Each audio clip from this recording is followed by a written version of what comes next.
Već dugo vremena lavanda nije samo mediteranska biljka. Gotovo da nema dijela zemlje gdje se ona ne može uzgajati.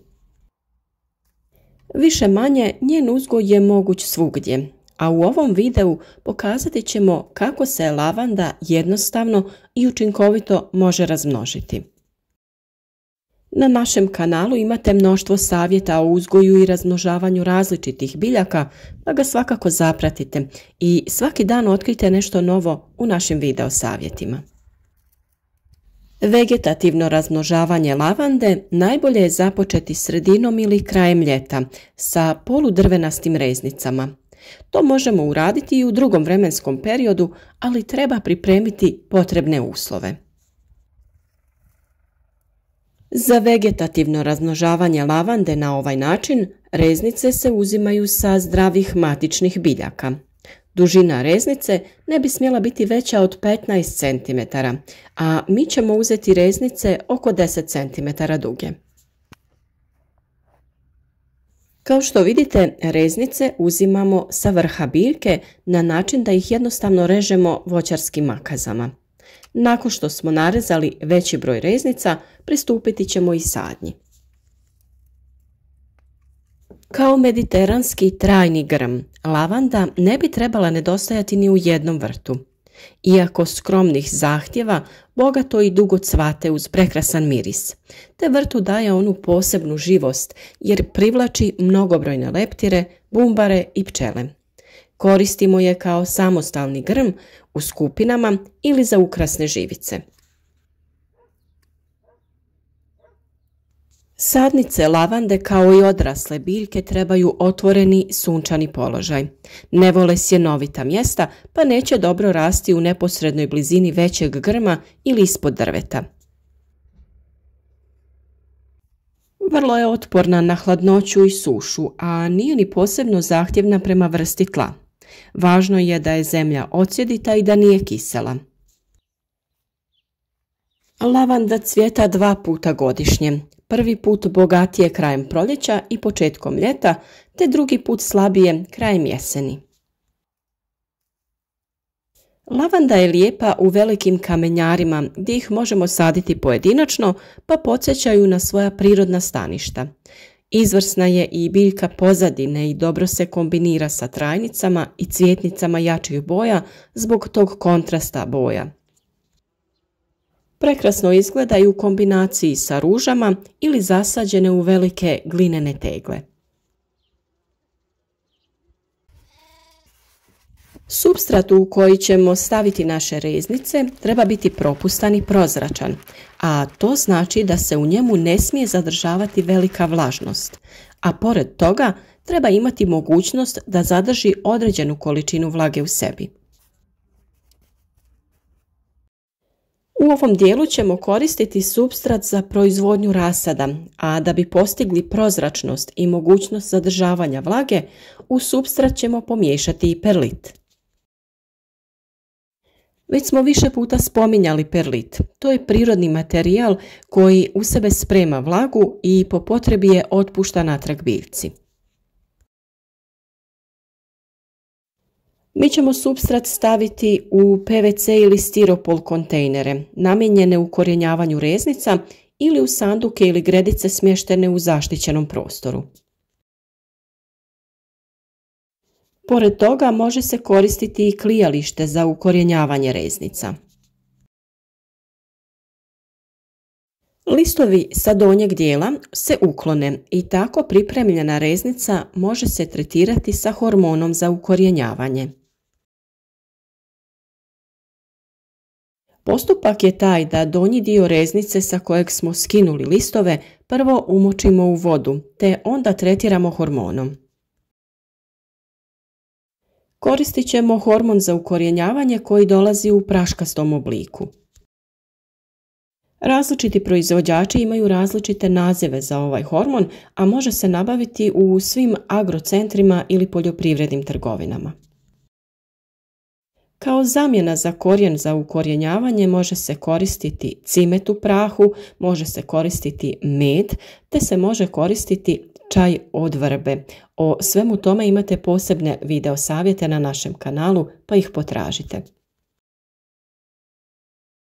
Kada nanesemo hormon na donji dio reznice, lagano ćemo ga otresti sa reznice i tako ćemo staviti u supstrat.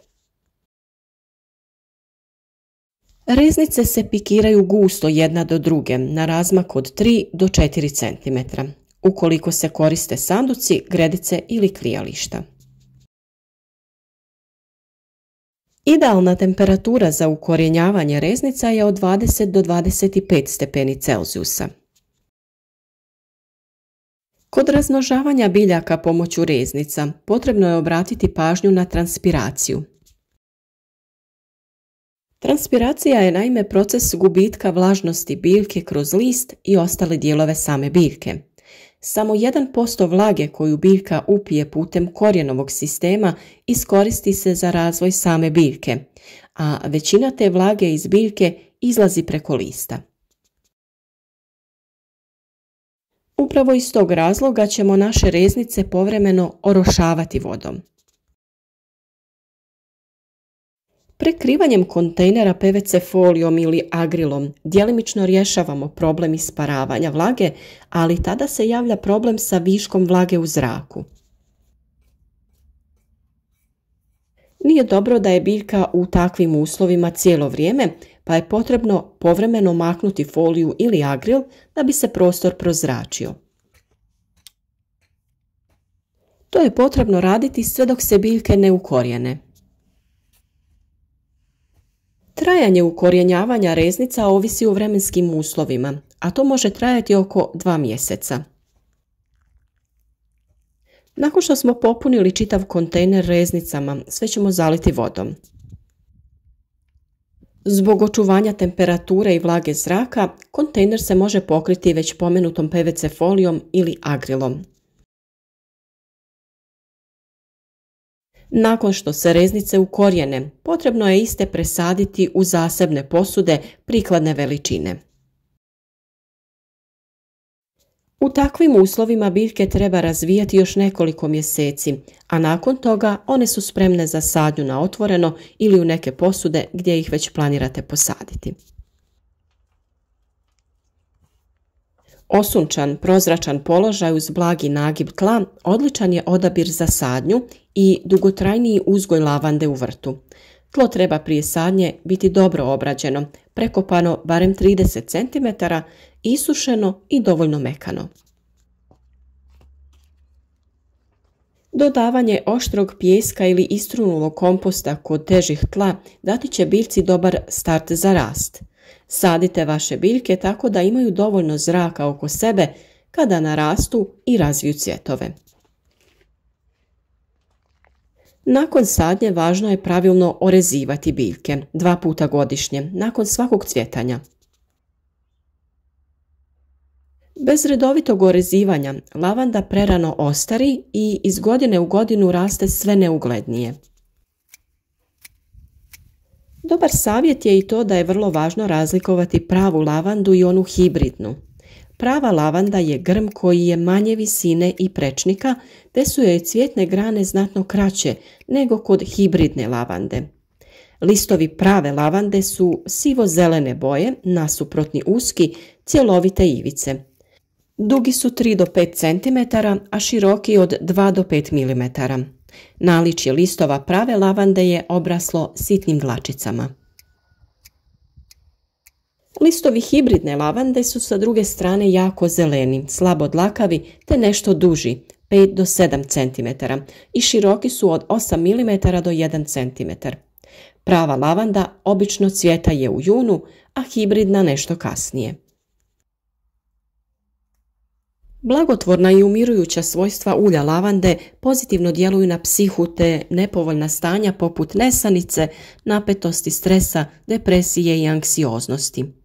Eterično ulje lavande također djeluje protuupalno, spazmolitično, sedativno i ubrzava epitelizaciju kože. Lavanda je jedna jako zanimljiva i nadasve korisna biljka i svakako ćemo o njoj još dosta pričati i posvetiti pažnju njenom uzgoju, načinu primjene i njenoj ljekovitosti. U svakom slučaju, ukoliko ste zaljubljenici u biljke, preporučujemo da zapratite naš kanal i družite se s nama sa savjetima koje svakodnevno dijelimo kako bi svi zajedno uzgajali što kvalitetnije i zdravije biljke.